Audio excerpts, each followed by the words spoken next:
మన ప్రభువును మన రక్షకుడునైన యేసుక్రీస్తు ప్రభు వారి పరిశుద్ధమైన నామంలో ఈ ఉదయకాల వాక్య ధ్యానమును వీక్షిస్తున్న విశ్వాసులకు, సంఘమునకు, సేవకులకు, సకల పరిశుద్ధులకు దేవుని కృపయు, దేవుని సమాధానము, ఆయన మందిరంలో ఉండే దీవెన మీకును మీ కుటుంబములకు కలుగునుగాక. ఆమేన్. ఉదయకాల వాక్య ధ్యానము అపోస్తలుడైన పౌలు ఎఫెసీయులకు రాసిన పత్రిక 3వ అధ్యాయము 14వ వచనము. ఈ హేతువు చేత పరలోకమందును భూమి మీదను ఉన్న ప్రతి కుటుంబము ఏ తండ్రిని బట్టి కుటుంబం అని పిలువబడుచున్నదో ఆ తండ్రి ఎదుట నేను మోకాళ్ళు మీరు అంతరంగ పురుషుని యందు శక్తి కలిగి ఆయన ఆత్మ వలన బలపరచబడినట్లుగాను, క్రీస్తు మీ హృదయములలో విశ్వాసము ద్వారా నివసించున్నట్లుగాను తన మహిమైశ్వర్యము చొప్పున మీకు దయచేయవలనని మీరు దేవుని సంపూర్ణత యందు పరిపూర్ణులగునట్లుగా ప్రేమయందు వేరుపారి స్థిరపడి సమస్త పరిశుద్ధులతో కూడా దాని వెడల్పును, పొడుగు, లోతు, ఎత్తు ఎంతో గ్రహించుకుంటకు జ్ఞానమునకు మించిన క్రీస్తు ప్రేమను మీరు తెలుసుకుంటూ తగిన శక్తి గలవారు కావాలని ప్రార్థించుచు ఉన్నాను. అపోస్తలుడైన పౌలు గారు ఎఫెసీ సంఘము ఆత్మీయముగా బలపడాలని, అంతరంగ పురుషుని యందు శక్తి కలిగి ఆయన ఆత్మ వలన బలపరచబడినట్లుగా, క్రీస్తు వారి హృదయంలో విశ్వాసము ద్వారా నివసించినట్లుగా వారు దేవుని యందు పరిపూర్ణులగునట్లుగా క్రీస్తు ప్రేమను ఎరిగిన వారుగా, క్రీస్తు ప్రేమను పొందిన వారిగా వారు బలపరచడానికి ఈ మాటలు క్రైస్తవ సంఘమునకు కూడా ప్రార్థనాపూర్వకంగా మనవి చేస్తూ ఉన్నాం. వారి గురించి ప్రార్థన చేస్తూ ఉన్నాం. ప్రతి కుటుంబము బట్టి ఏ తండ్రిని బట్టి కుటుంబం అని పిలువబడుతుందో, మన కుటుంబంలో అన్నీ ఏ దేవుణ్ణి ఆశ్రయించి ఆశీర్వదింపబడిన కుటుంబములుగా, దేవుడు ఆశీర్వదించి కలుగు చేసిన కుటుంబములుగా, దేవుని ఇంటివారుగా ఉండినట్లు ఆత్మ మూలముగా మనం బలపరచబడినట్లు అంతరంగ పురుషుని యందు శక్తి కలిగి ఆయన ఆత్మ వలన బలపరచబడాలి.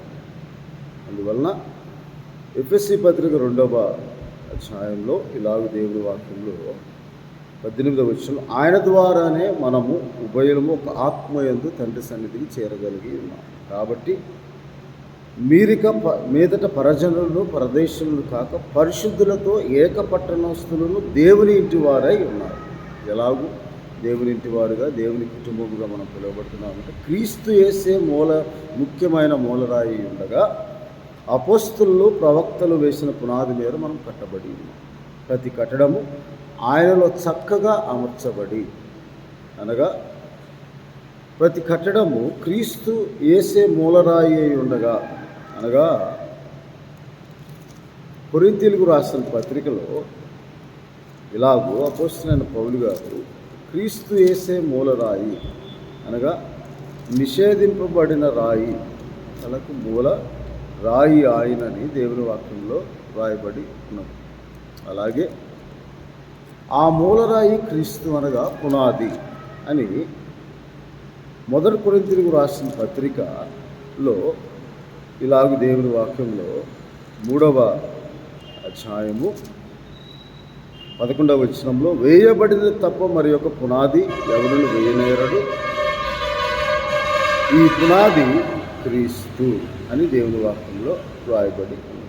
ఆ పునాది అనబడిన క్రీస్తు పునాది మీద మూలరాయి అయిన, అనగా మూలరాయి 1 పేతురు పత్రికలో ఇలాగూ 2వ తిమోతి పత్రిక 2వ అధ్యాయంలో ఇలాగ దేవుని వాక్యంలో 19వ వచనంలో, అయినను దేవుని యొక్క స్థిరమైన పునాది నిలకడగా ఉన్నది, ప్రభు తన వారిని ఎరుగునదియే అని దేవుని వాక్యంలో రాయబడి ఉన్నది. అలాగే 1 తిమోతి పత్రికలో 1 పేతురు పత్రికలో ఇలాగ దేవుని వాక్యంలో చక్కగా మనం ఎఫెసీ పత్రికలో క్రీస్తే ముఖ్యమైన మూలరాయి ఉండగా అపొస్తలులు ప్రవక్తలు వేసిన పునాది మీద కట్టబడి, ఆ పునాది యేసుక్రీస్తు ప్రభు.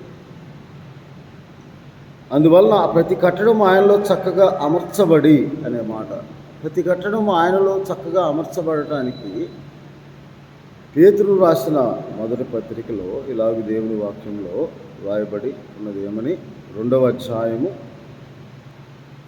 5వ వచనములో 4వ వచనములో, మనుష్యుల చేత విసర్జింపబడినను దేవుని దృష్టికి ఏర్పరచబడినది అమూల్యమును సజీవమైన రాయి యొద్దకు మనం వచ్చింది.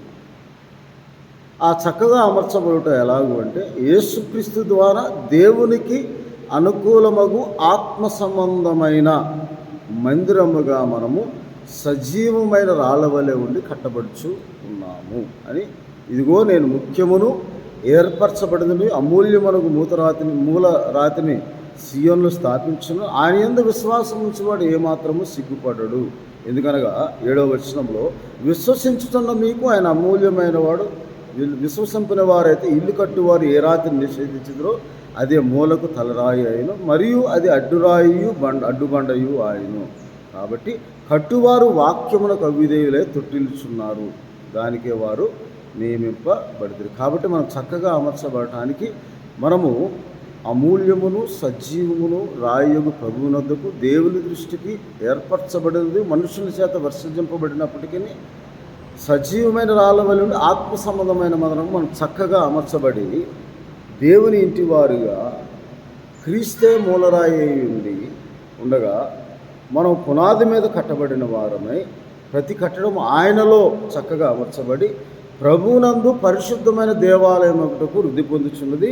ఆయనలో మీరు కూడా ఆత్మ మూలముగా దేవునికి నివాస స్థలమై ఉండుటకు కట్టబడుచు ఉన్నారు. అందువలన పరలోకమందును భూమి మీదన ఉన్న ప్రతి కుటుంబం ఏ తండ్రిని బట్టి కుటుంబం పిలువబడుచున్నదో ఆ తండ్రి ఎదుట మోకాళ్ళను ప్రార్థన చేస్తూ ఉన్నాడు పౌలుగా. కాబట్టి మనము క్రీస్తు మన హృదయంలో విశ్వాసము ద్వారా మాత్రమే జీవిస్తాడు, ఆయన నామం విశ్వాసం ఉంచడం ద్వారా మాత్రమే నివసిస్తాడు. కాబట్టి మనము దాన్ని గ్రహించి అది అలాగూ మనము ఆత్మ సంబంధమైన మందిరంగా కట్టబడుచు చక్కగా అమర్చబడి ప్రతి కట్టడం ఆయనలో చక్కగా అమర్చబడినట్లు ఆత్మ సంబంధమైన మందిరంలో మనం కట్టబడాలి. అందువల్ల ఈ వాక్యము మన ప్రతి కుటుంబంలోకి ఆశీర్వాదకరంగా ఉంటుంది.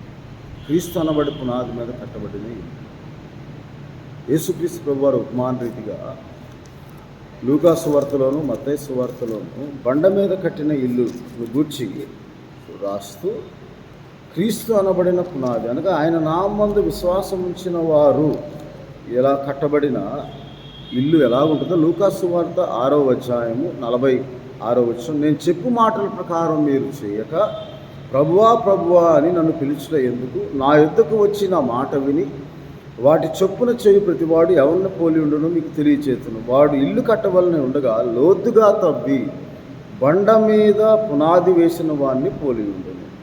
ఎవరంటే ఆయన మాటలు విని ఆయన యొద్దకు వచ్చి వాటి చొప్పున చేయి ప్రతివాడు పునాది మీద కట్టబడిన బండ మీద వాడు ఇల్లు కట్టవలనంటే లోతుగా తవ్వుతాడు, విశ్వాసం లోతుగా నడిపించబడు.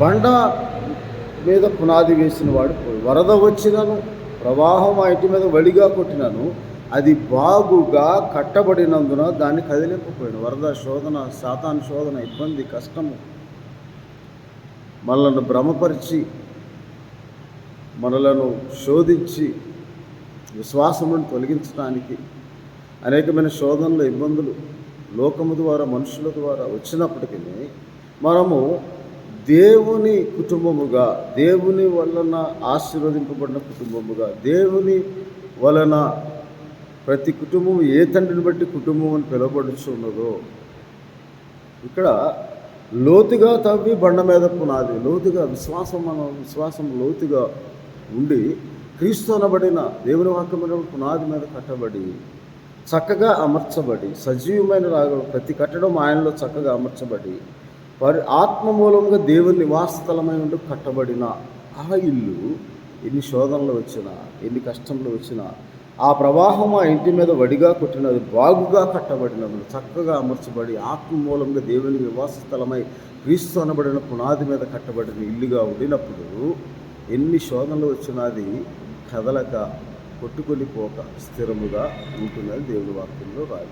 కానీ తొట్టిల్లు వారు వాక్యములకు అవిధేయులైన వారు, అనగా నా మాటలు వినియు చేయని వాడు, తొట్టిల్లుటకు నియమింపబడిన వారు.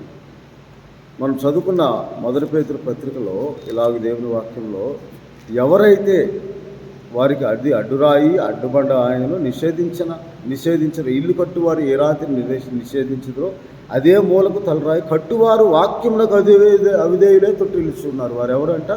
నా మాటలు వినియు వాటి ప్రకారం చేయని వాడు పునాది వేయక నేల మీద ఇల్లు కట్టిన వాడిని పోలి ఉండును. ప్రవాహము దాని మీద వడిగా కొట్టగానే అది కూలిపడెను, ఆ ఇంటి పాటు గొప్పది అని దేవుని వాడు. కానీ క్రీస్తు అనబడిన పునాది మీద చక్కగా అమర్చబడి దేవుని ఆత్మ మూలముగా దేవుని నివాస స్థలముగా ఉంటూ కట్టబడుచు ఉన్న, దేవాలయం యొక్క అభివృద్ధి పొందుచున్న, ప్రతి కట్టడము చక్కగా ఆయనలో అమర్చబడి ఆత్మ సంబంధమైన ఆయన మందిరముగా కట్టబడుచు ఉన్న, పరిశుద్ధాత్మకు నిలయమై ఉన్న ఆ ఇల్లు ప్రవాహం వచ్చినను, శోధన వచ్చినను, కష్టం వచ్చినను, అపవాది శోధనలు వచ్చినను, వరద వలె. అందుకే భక్తులైన దావీదు కీర్తన గ్రంథము 69వ అధ్యాయంలో ఇలాగూ ప్రార్థన చేస్తూ ఉంటాడు. ఒకటో వచ్చి, దేవా జలములు నా ప్రాణం మీద పొర్లుచున్నవి, నన్ను రక్షింపుము. నిలుకనీయని అగాధమైన దొంగ ఊబిలను దిగిపోవచ్చున్నాను, అగాధ జలంలో నేను దిగబడి ఉన్నాను, వరదలు నన్ను ముంచివేసి ఉన్నవి, నేను మొర్రపెట్టు చేత అలసి ఉన్నాను, నా గొంతుకు ఎండుకుపోయాను, నా దేవుని కొరకు కనిపెట్టు చేత నా కనులు క్షీణించిపోయాను అని ప్రార్థిస్తూ, ప్రభువా 13వ వచనం, అనుకూల సమయం నేను నిన్ను ప్రార్థన చేయుచున్నాను. 14వ వచనం, నేను దిగిపోకుండా ఊబిలో నుండి తప్పించుము, పగవారి చేతిలో నుండి అనగా అగాధ జలంలో నుండి తప్పించుము, నీటి వరదలు నన్ను ముంచనీయకుము, అగాధ సముద్రం నన్ను మింగనీయకుము, గుంట నన్ను మింగనీయకుము, నీ కృపా ఉత్తమత్వం బట్టి నాకు ఉత్తరమేమో, నీ వాత్సల్య బావులను బట్టి నా తట్టు తిరుగుము అని ప్రార్థన చేస్తూ ఉన్నాను. అది బండ మీద కట్టిన సజీవమైన రాళ్ళవలే మన ప్రభు అయిన మూలరాయి అయిన ప్రభు యొద్దకు వచ్చి ఆత్మ సంబంధమైన మందిరము కట్టబడి చక్కగా అమర్చబడి ఆత్మ మూలముగా పరిశుద్ధమైన దేవుని ఆలయముగా మనం వృద్ధి పొందుతారు. కట్టబడటానికి పునాది మీద కట్టబడిన వారమే, బండ మీద కట్టబడిన వారమే, లోతుగా లోతైన విశ్వాసముతో మనం ఉన్నప్పుడు ఏమంటాడు? ఆయన యందు విశ్వాసం ఉంచువాడు తొట్టిల్లడు అని మొదటి పేతురు పత్రిక 2వ అధ్యాయము 6వ వచనంలో, మూలరాతిని సీయోనులో అమూల్యమగు మూలరాయి, ముఖ్యమైనది ఏర్పరచబడ్డది రాయను ప్రభు అయిన యేసుక్రీస్తు ప్రభువునందుకు వచ్చి ఆయన యందు విశ్వాసం నుంచి లోతుగా తవ్వి ఆ విశ్వాసము లోతుగా ఉండినప్పుడు బండ మీద క్రీస్తు అనబడిన పునాది మీద మనం కట్టుకున్నప్పుడు ఆయన యందు విశ్వాసం ఉంచేవాడు ఏమాత్రమూ సిగ్గుపడడు, విశ్వసించేవాడు కలవరపడడు, తొట్టిల్లడు, కొట్టుకొని పోడు, అటు ఇటు గాలికి కొట్టుకొని పోడు అని దేవుని వాక్యంలో రాయబడి. అందువలన కీర్తన గ్రంథం 32వ అధ్యాయంలో ఆ కట్టబడుట అనేది మొట్టమొదటిగా తన అతిక్రమములకు పరిహారం ఉండాలి, తన పాపములకు ప్రాయశ్చిత్తమును ఉండాలి, యెహోవా చేత నిర్దోషి అని ఎంచబడాలి, ఆత్మలో కపటం లేనివాడు ధన్యుడు. అలాగే మనం ప్రార్థించి అమూల్యమును సజీవమైన రాయి అయిన మూలరాయి అయిన పునాది అయిన క్రీస్తు దగ్గరకు వచ్చి ఆయనకు నివాస స్థలముగా మన హృదయంలో మన దేహంలో ఉన్నది. మొదటి కొరింథీయులకు రాసిన పత్రిక 3వ అధ్యాయంలో ఇలాగ అపోస్తలుడైన పౌలు గారు, మీ దేహము దేవుని వల్ల మీకు అనుగ్రహింపబడి పరిశుద్ధాత్మక నిలయమై ఉన్నదని మీరు ఎరుగరా అంటారు. మీరు విలువ పెట్టి కొనబడిన వారు కనుక పాపం నుండి విమోచింపబడి నీతికి దాసులైతురని అపోస్తలుడైన పౌలు గారు రాస్తారు. కాబట్టి ఆ నిలయముగా ఉండటానికి అది పునాది మీద కట్టబడిన వారమై మనం ఉండి, ఏ తండ్రిని బట్టి కుటుంబం అని పిలువబడుతుందో పరలోకమున్న తండ్రి వలన ఆశీర్వదింపబడి కలుగబడిన మన కుటుంబములను ఆ పునాది మీద కట్టుకోవడానికి ప్రతిదినము మనము సజీవమైన రాళ్ళ వలె మూలరాయి యొక్క పునాది అయిన యేసుక్రీస్తు ప్రభు యొక్క మనుషుల చేత విసర్జింపబడిన ఏర్పరచబడినది అమూల్యమగు మూలరాయి అయిన యేసుక్రీస్తు ప్రభు యొద్దకు మనం వచ్చినప్పుడు మొదటి కొరింథీ 6వ అధ్యాయం 19వ వచనం, మీ దేహము దేవుని వల్ల మీకు అనుగ్రహింపబడి మీలో ఉన్న పరిశుద్ధాత్మక ఆలయమై ఉన్న మీరు మీ సొత్తు కాదు, విలువబెట్టి కొనబడినారు కనుక మీ దేహంతో మీరు దేవుణ్ణి మహిమపరచుడి అంటున్నారు. మీరు దేవుని ఆలయమై ఉన్నారు, దేవుని ఆత్మ మీలో నివసించు ఉన్నప్పుడు మనము అలాగే ఎఫెసీ పత్రికలో రాయబడిన ప్రకారము ఆత్మ మూలముగా దేవునికి నివాస స్థలమై ఉన్నటకు చక్కగా అమర్చబడి దేవుని ఇంటి వలె మనము దేవునికి నివాస స్థలమై ఉంటకు కట్టబడుతూ ఉన్నాం. అది పునాది మీద వాక్యం అనబడిన క్రీస్తు అనబడిన పునాది మీద బండ మీద మనం లోతైన విశ్వాసము లోతుగా తవ్వి మంచి పునాది వేసుకొని క్రీస్తు అనబడిన పునాది. అందుకే కొలస్సీలకు రాసిన ఎఫెసీ పత్రికలో ఆ పునాది యేసుక్రీస్తు అని. అలాగే కొలస్సీలకు రాసిన పత్రిక 1వ అధ్యాయము 23వ వచనంలో పునాది మీద కట్టబడిన వారై స్థిరముగా ఉండి మీరు విన్నట్టు ఆకాశం కింద ఉన్న సమస్త సృష్టికి ప్రకటింపబడిన ఈ సువార్త వలన కలుగు నిరీక్షణ నుండి తొలగిపోక విశ్వాసముగా నిలిచి ఉండడం వల్ల అది మీకు కలుగును. కాబట్టి మనము ఆ పునాది ఏమిటంటే మనం విశ్వసించే అతి పరిశుద్ధమైన దాని మీద మనం ప్రతిదినము కట్టుకోవచ్చు. యూదాపత్రిక 19:20 వచనాలు పరిశుద్ధాత్మలో ప్రార్థన చేయవచ్చు. మనము దేవుని నివాస స్థలమై ఉంటుంది. బండ మీద కట్టిన ఇల్లుగా, పునాది మీద కట్టిన ఇల్లుగా ప్రవాహం వచ్చినాను. అందుకే కీర్తన 32వ అధ్యాయంలో మనం చదువుకున్న వాక్య భాగం ఎప్పుడైతే మనం అలాగే ప్రార్థన చేస్తాము, పాపంలోకి పరిహారం ఉంటాము, దేవుని యొద్దకు వస్తాము, ఆయన సన్నిధిలో మనం ప్రార్థించి ఆయన మనకు అనుగించిన ప్రార్థన సమయం ఆయన యొద్దకు వచ్చి ఎఫెసీ పత్రికలో మనం చదువుకున్న వాక్య భాగంలో ఆయన యొద్దకు వచ్చి, అందుకే ఎప్పుడైతే మనం అలాగ ఉంటామో కీర్తన గ్రంథం 32వ అధ్యాయం 6వ వచనం కావున నీ దర్శన కాలం ముందు భక్తి గల వారందరూ నీ యొద్దకు వచ్చేవారు, విస్తార జల ప్రవాహములు వచ్చినను నిశ్చయముగా అవి వారి మీదకు రావు, ఎందుకనగా నా దాగుచోటు నీవే, శ్రమలో నీవు నన్ను రక్షించదు. కాబట్టి విస్తారమైన జల ప్రవాహం ఈ లోకంలో శోధనలు కష్టములు వచ్చినప్పటికీ మనము తుట్టిల్లకుండా విశ్వాసము స్థిరముగా ఉంది. మనం విశ్వసించే అతి పరిశుద్ధమైన దాన్ని మనం కట్టుకొనొచ్చు. పునాది అయిన క్రీస్తు అనబడి పునాది బండ అయిన క్రీస్తు మీద మనం కట్టుకోవచ్చు. వాక్యమైన పునాది మీద కట్టుకోవచ్చు. పునాది మీద కట్టబడిన వారిని మనం స్థిరముగా ఉండడం వల్ల ఆ కుటుంబ ఆశీర్వాదం బండ మీద కట్టిన ఇల్లు వల్లే విస్తారమైన జల ప్రవాహం వచ్చినాము. అదాగా ఊబిలో మనం చిక్కుకొని దేవుడు మనకు సహాయం చేయటకు ఆయన ఎల్లప్పుడూ సిద్ధముగా ఉంటాడు. విశ్వసించేవాడు కలవరపడడు, విశ్వసించేవాడు తొట్టిల్లడు. ఆ లోతైన విశ్వాసంతో మనం బలముగా ఉండి స్థిరముగా ఉన్నప్పుడు దేవుడు కదలక మనము నిత్యం సియోను వలె సంతోషిస్తూ ఆనందిస్తూ పునాది వేయబడిన వారముగా బండ మీద కట్టబడిన ఇల్లుగా ఉన్నట్లు అది దేవుని కుటుంబముగా, దేవుని ఏ కుటుంబమే దేవుని పిలువబడుతూ ఉందో ఆ కుటుంబముగా దేవుడు ఆశీర్వదించి కలుగు చేసిన కుటుంబంగా దేవుడు మిమ్మల్ని మీ కుటుంబంలో దీవిస్తాడు, ఆశీర్వదిస్తాడు. అటు కృపను అటు ఆత్మ నడిపింపును ఆత్మ సంబంధం మూలంగా దేవుని ఇంటిగా కట్టబడు ఆత్మ నడిపింపు దేవుడు మీకు దయచేయను గాక, ఆశీర్వదించును గాక. ఆమె ప్రభానికి స్తోత్రాలు. ఉదయకాల సమయంలో మరి మీ పాసన్నిధుల చేతి ప్రార్థిస్తున్నాం తండ్రి. ఉదయకాలం విత్తబడిన వాక్యం పునాది మీద కట్టబడిన వారి తొట్టిల్లక మా ప్రభు విస్తారమైన జల ప్రవాహం వచ్చిన కదలక నిత్యం స్థిరముగా ఉండినట్టు సహాయం చేసి విశ్వాసంలో స్థిరముగా విశ్వసించి అతి పరిశుద్ధమైన దాన్ని మమ్మల్ని పెట్టుకొని స్థిరముగా నీ వైపు విశ్వాసంలో కర్తయ్య దాన్ని కొనసాగించబడి నీ వైపు చూస్తూ ప్రార్థించుకునే భాగ్యం దయచేయమని మా దేశం కొరకు, మా నాయకుల కొరకు, మా ప్రభు మా సైనికుల కొరకు ప్రార్థన చేస్తూ ప్రభా యుద్ధ విషయంలో మీ సహాయం దయచేసి ప్రతి ఒక్కరికి మీ రక్షణ బాధ్యత దయచేసి ప్రతి కుటుంబమును ప్రభా మీరు దీవించి ఆశీర్వదించు. మా దేశం కొరకు, మా రాష్ట్రం కొరకు, ప్రజల కొరకు ప్రార్థన చేస్తూ మా ప్రభువును రక్షకుడైన యేసుక్రీస్తు వారి పరిశుద్ధమైన నామములో ప్రార్థన చేయించున్నాను.